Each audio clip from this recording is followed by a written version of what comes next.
U današnjoj epizodi ću vam pričati o 5 biljaka koje obavezno orezujemo da bismo imali pun prinos i da bismo lakše došli do plodova. Zapravo reč je o rezivanju povrća. Orezivanje povrća je slično orezivanju voća. Ukoliko vam je to poznato, onda znate da se radi kako bi se energija i hrana usmerila u pravcu plodova.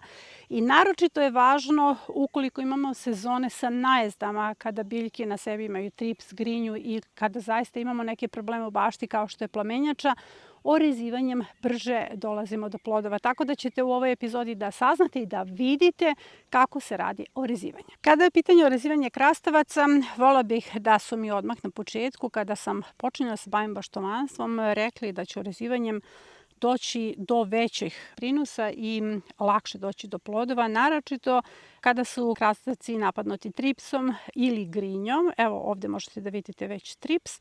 Tako da je u ovoj situaciji ključno orezivanje. Krastavce orezujem na 3 načina i pokazat ću vam svaki. Prvi način orezivanja, kada želim krastavac da podignem na ovakve nosače, vidite kako to izgleda. Dakle, slično se orezuju kao laginarije. Sada ćete vidjeti šta radim sa krastavcima.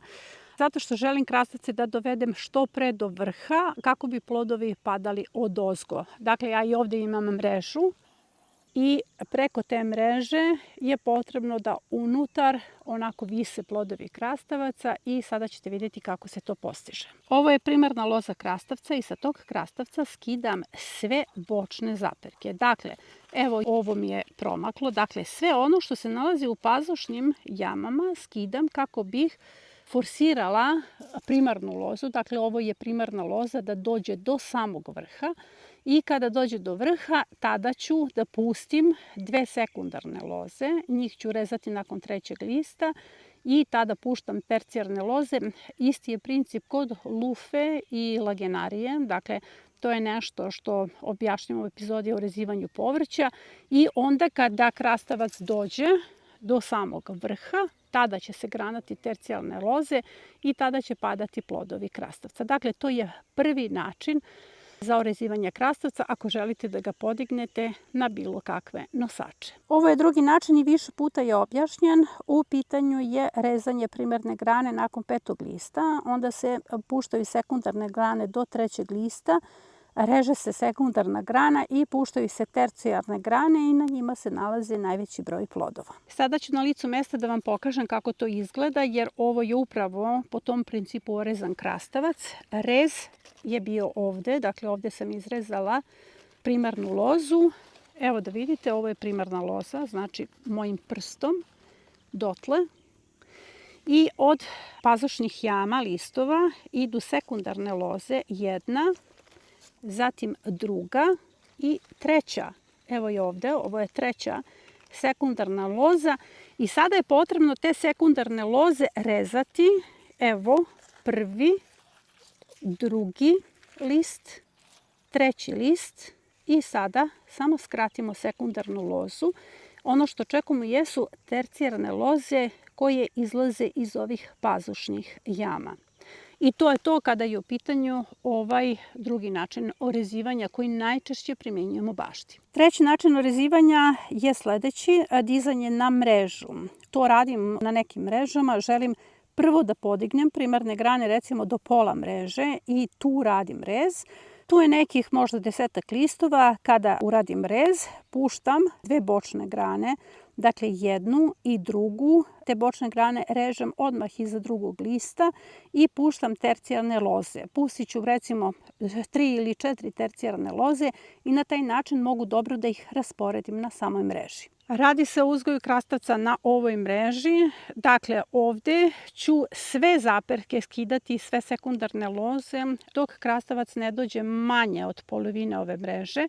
Tada ću rezati primarnu granu. Cilj je da se krastavac popne što više i da se grana od sredine same mreže, da ne pravim gužvu u samom dnu. Dakle, ovo je primarna loza. Evo, pogledajte, ovo je primarna loza, ide moj prst. I kako je krastavac došao gotovo do polovine mreže, ja sam odrezala ovaj vrh. Evo vidite, skinula sam vrh. I sada pustila sam 2 zaperka, 1. i 2. Njih nisam skinula jer ne smete skidati zaperke. Kada odrežete ovaj vrh, zapreci moraju tu da ostanu jer s njih će rasti dalje krastavac i ovde će se pustiti sekundarne loze, a njih ću rezati nakon drugog lista i onda idu 3 ili 4 tercijarne loze, vidjet ću kolika bude gužva i na njima će biti puno plodova. Ono što ne urezujem jesu hibridi. Zapravo urezivanje je individualna stvar svakog baštovana. Ja vam pokazujem svoj način urezivanja, drugi baštovani imaju svoj način, ovo se meni pokazalo kao funkcionalno, ali želim da vidite kako da prepoznate hibride. Hibrid ima ženski cvet, potencijalni plod iza svakog lista, vidite ovde. I evo, odmah možete da vidite na licu mesta kako to izgleda. I hibride zaista ne urezujem, puštam da se oni lozaju ili granaju onako kako žele, jer na primarnoj lozi se zaista nalazi puno plodova. Tikve se urezuju na isti način kao krastavci. Zapravo, ako želite vertikalno da ih podignete, orezat ćete ih onako kako ja vertikalno podižem krastavce. Ako su u puzajućoj formi, možete da ih orezujete kao drugi način orezivanja krastavca. Idete, dakle, primarna loza, sekundarne loze i pustite tercijarne loze. Ali ako to ništa niste uradili, možete samo da zađete okolo i da skratite samo vrhove, evo kao što sam ja uradila, svojim tikvama, jer na taj način provocirate da ona pusti bočne grane na kojima se sigurno nalazi više plodova. Ono što je takođe važno, kada se na jednoj lozi nađu 2 ili 3 ploda, u zavisnosti od toga o kakvoj se tikvi radi. Recimo, ovo je budimka, jako krupna tikva. Ja ću ostaviti na jednoj lozi samo 2 ploda, 3 lista nakon poslednjeg ploda skratit ću lozu i na taj način se snaga usmerava u plodove. Jako je važno da ne pomešate plod sa ženskim cvetom. To je najveća greška koja se radi, jer recimo ovo ovde je ženski cvet, to nije plod. Dakle, ako sada na ovoj lozi odrežem nakon 3. lista, ja na taj način nisam dobila plod jer ovaj ženski cvet nije oprašen. Dakle, kada vidite da se već formirao plod i da je počeo da raste, tada se radi dekapitacija vrhova. Dinje i lubenica orezujemo na isti način. Zapravo, princip je sličan. Cilj orezivanja jeste da se usmeri snaga u plodove. Mi sada usmeravamo energiju biljke ka plodovima. Ovde ne možete da napravite neku grešku. Zapravo, ako negde pogrešno odrežete biljku, ona će pustiti bočne izdanke, malo će kasniti plodove, ali zapravo plodova će biti. Savetujem vam da jednu biljku uzmete, dakle nemojte da orežete sve ako ne znate o orezivanju puno, ali uzmite jednu biljku i na njoj možete da naučite ovu veštinu, jer zaista na neki način je naša odgovornost da učimo što više veština. Dakle, orezivanje dinja i lubenica je isto.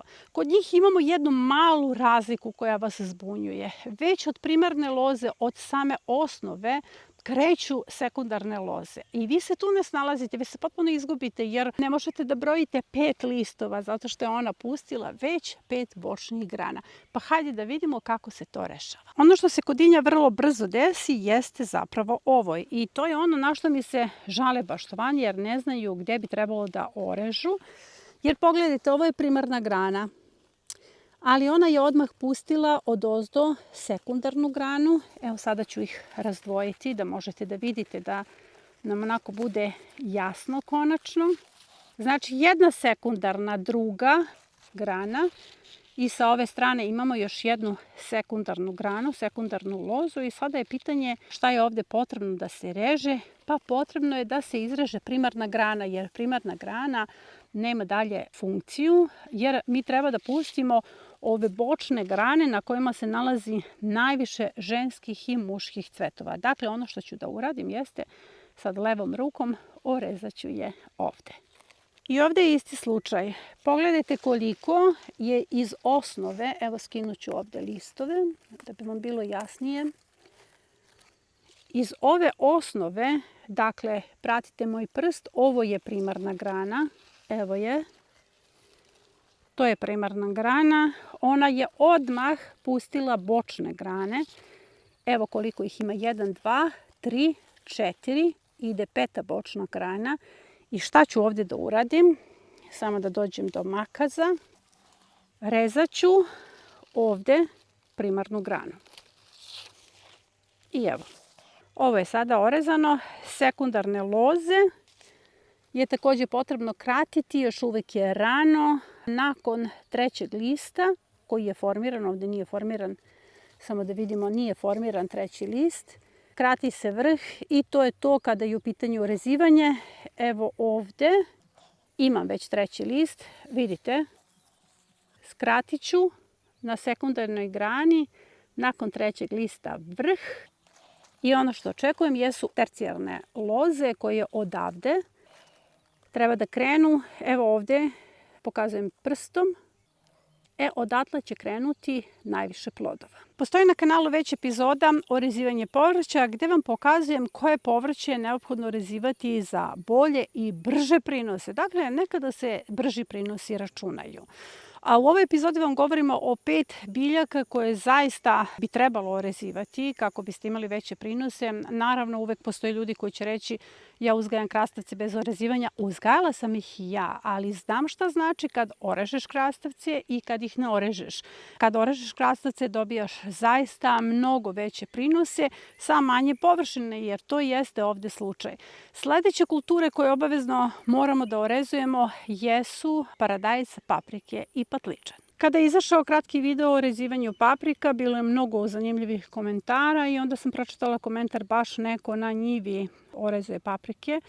Kada bi neko orezivao paprike i na njivi, možda bi imao veće prinose. Zapravo ovde je cilj da imamo veće prinose, što je sasvim logično. Evo pogledajte, ako ne skidate zaperke, svaki zaperak se pretvara u potencijalnu granu i on vuče hranu, jednako je kao kod paradajza. Ako skidate zaperke kod paradajza, morate skidati i kod paprike, jer zaperak vuče hranu. Svaki zaperak na biljkama je potencijalna grana. Vidite kako su kod mene svi zaperci skinuti, zato što je svaki zaperak potencijalna grana. Paprika ostaje mala, zakržljala, nema puno plodova, a vi je skidanjem zaperaka zapravo dižete u visinu. Drugo, skidanje prvog cveta. Taj prvi cvet nije to samo jedan cvet. Recimo, ja znam da skinem i 3 ili 4 cveta iz ovog primarnog račvanja. Zašto se oni skidaju? Kao kod malog voća. Recimo, ako imate malo voće koje je ušlo u 3. godinu, nemojte da ostavite plodove, jer plodovi će usporiti biljku. Biljka treba da uloži snagu u formiranje plodova. Pogledajte kada ima ovaj prvi plod. Znam da je svima žao da skinemo taj prvi plod. Ali zapravo on će iscrpiti biljku, on će iscrpiti snagu same biljke, a pogledajte šta se nalazi na ovim bočnim granama. Vidite koliko je tu cvetova. Dakle, cilj orezivanja jeste da odvuče biljku u što brže formiranje bočnih grana na kojima se nalazi i najveći urod. Evo ga pravi primjer zaperka i on prerasta u granu. Zapreci se skidaju i kod feferona, dakle kod ljutih paprika, jer ta ljuta paprika će vam dati pun potencijal. Ne mora odozdo da daje niske grane. Ona će se granati odozgo. Dakle, vi bukvalno kao kod voća formirate krošnju i formirate mesto gde će ona dati veliki urod. Ovde je takođe evo skinut cvet, odnosno ovde je bilo više cvetova. I sada šta sam dobila? Nakon nekoliko dana od orezivanja dobila sam ono što sam htela. Dobila sam bočne grane koje su pune cvetova. Nakon cvetanja naravno ovde nam idu i prvi plodovi. Patličani se jednako orezuju kao paprike. Dakle, ovo su vam zaperci koji se moraju skinuti jer i oni usporavaju samo biljku. Ja sam ih ostavila zbog snimanja. I onda kada se pojavi prvi cvet na glavnom račvanju se takođe skida. Znam da svi želimo taj prvi patličan, ali verujte mi, ako skinete prvi plod, vi time dobijate nekoliko prvih plodova vrlo brzo na bočnim granama. I 5. kultura koju obavezno orezujemo jesu paradajzi. Paradajza uvek nekako uzimam kao primer za orezivanje zato što svi skidaju zaperke na paradajzu. A kada su u pitanju paprike i patličani, to je nekako onako sporno i nailazi na sukobe mišljenja. Zapravo princip je isti. Usmeravamo snagu u cvetove, usmeravamo snagu u plodove. Kada su u pitanju paradajzi, sada ćete vidjeti kako izgledaju determinantne sorte koje su pune plodova. A kako se orezuju indeterminantne sorte? Znam da imamo mnogo kratkih videa i da sam pojasnila to na puno mesta. Imamo predavanje paradajz nega kao prevencija, ali hajde da sve to imamo i na jednom mestu. Pogledajte, determinantni paradajzi, ovo je prvi turnus. Tamo se nalazi drugi turnus, a tamo se nalazi treći turnus. Dakle, ono će biti za zimnicu.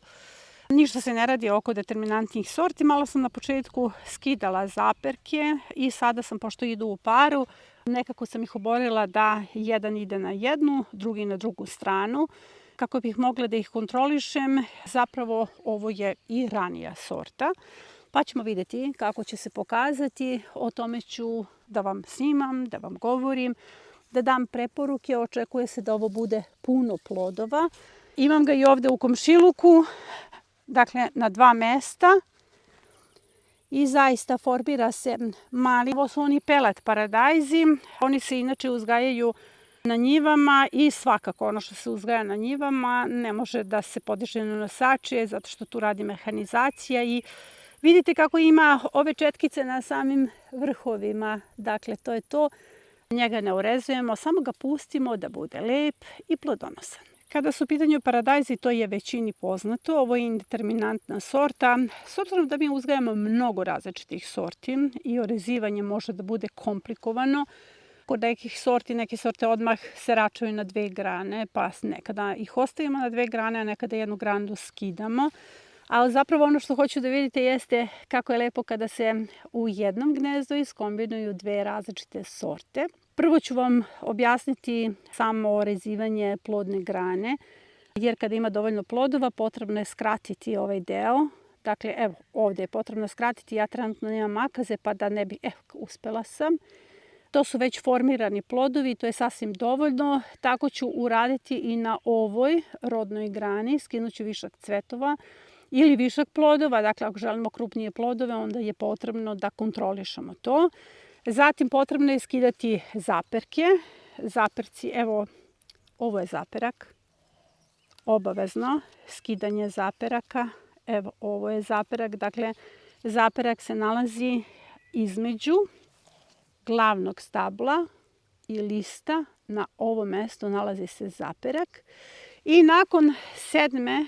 etaže plodova, kada se formiraju plodovi, radi se dekapitacija vrha paradajza, naročito imamo sezonu plamenjače. Listove donje skidamo kada se formiraju plodovi, gornje listove nemojte da skidate jer oni su zaštita od opekotina koje očekujemo u julu i avgustu. I to je sve za današnju epizodu. Pokušala sam da vam možda malo bolje predstavim, da vam bude jasnije kako da orezujete ovih 5 kultura, to su nam glavne kulture u bašti, naročito zato što u sezoni već imamo predatore, potencijalno je teška sezona zato što imamo visoke temperature i hajde da se orezivanjem i pomogne biljkama jer zapravo samo je o tome reč. O orezivanju često pišem u samom nedeljniku, podsjećam vas da je nedeljnik potpuno besplatan, dolazi jednom nedeljno na vašu email adresu, ako ga još uvek ne dobijate, možete da se prijavite putem linka koji će biti postavljen u komentaru ispod ove epizode. Ja vas do naredne epizode pozdravljam.